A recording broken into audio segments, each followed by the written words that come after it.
Understanding Eco-Fascism, a thematic analysis of the eco-fascist subculture on Telegram by Joshua Malloy, 2nd November 2022, published on the Global Network on Extremism and Technology.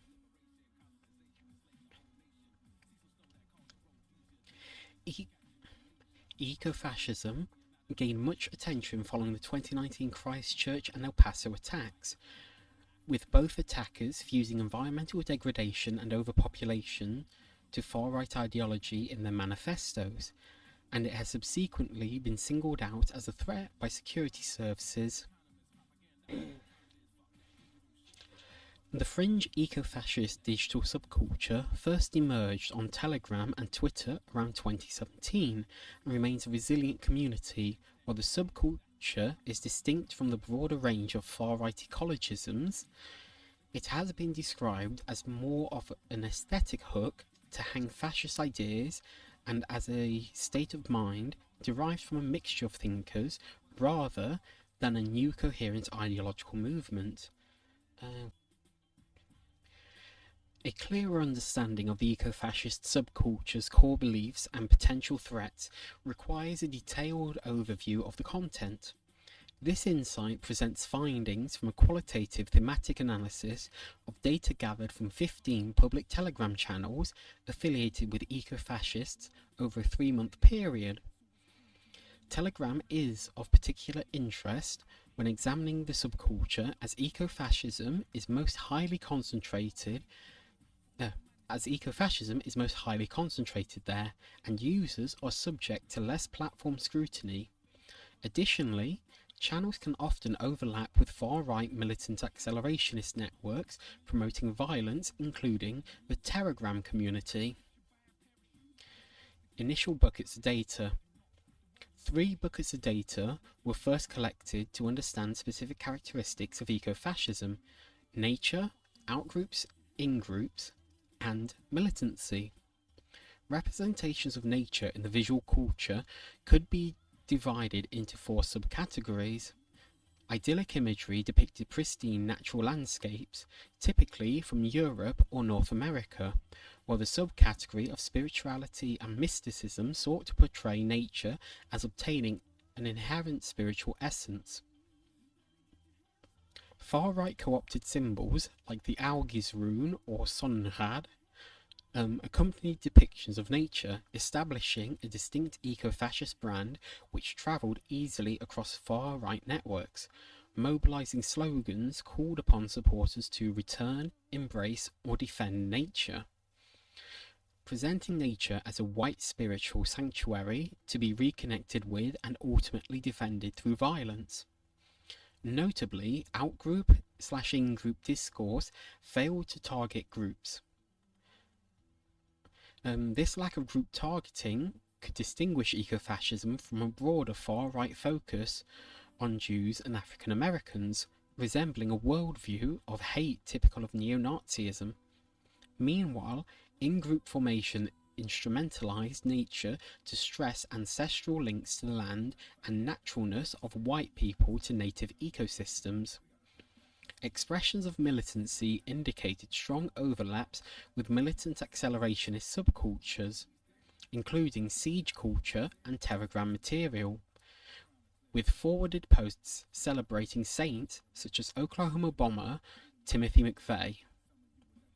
The fusion between militant accelerationism and eco-fascism produced a distinctly high level of content promoting sabotage and infrastructural attack, aimed at encouraging attacks on vital infrastructure sustaining modern civilization, including the power grid.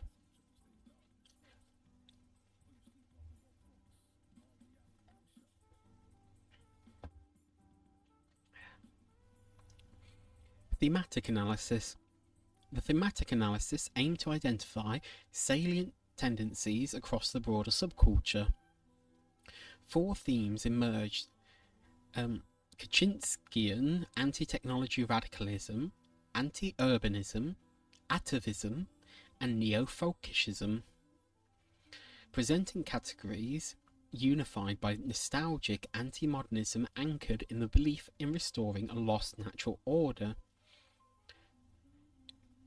Kaczynskian anti-technology radicalism represented an adoption and co-option of Unabomber Ted Kaczynski's ideology and embodied the strongest point of cohesion across the subculture.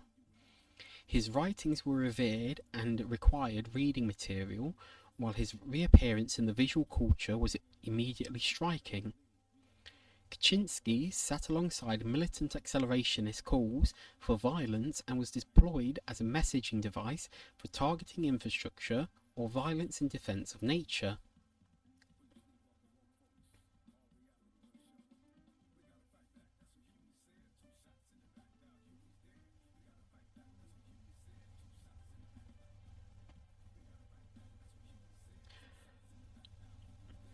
Anti-urbanism was expressed as a desire to isolate oneself from modernity and society.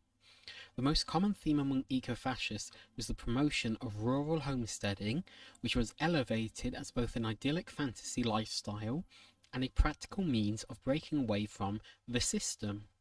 Tradwife and cottagecore content often merged with messaging to have white children and start a family, while some elements related to fantasies of rural isolation on an individual level, often invoking Kaczynski's solitary cabin lifestyle. The theme was characterized by an extreme hostility towards modern urban life, which was viewed as having disrupted the harmony between race and soil. Atavism emphasized personal development and invoked an articulation of an idealized ancestral masculinity and the rejection of a man sheltered by the comforts of the modern world. Content typically included depictions of ancient warrior cultures promoting physical strength and lamenting the loss of societies in which the ability to inflict the most violence held higher value. An emphasis on physical health and fitness promoted raw foods such as raw milk and hostility towards modern diets, particularly novel sources of protein.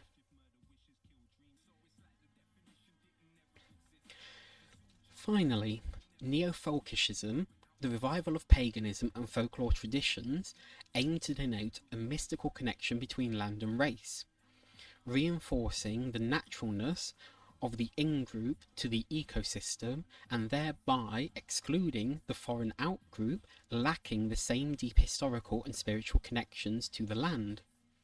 Some content was informative, serving to educate supporters of their historical traditions, while much of the content was in the form of imagery, helping blend together a construction of a pre-modern utopian eco-fascist imaginary dreamscape.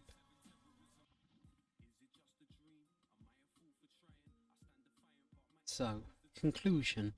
The themes identified among eco-fascist groups depict a subculture unified by nostalgia for a pre-modern world along with rejection and hostility to modernity.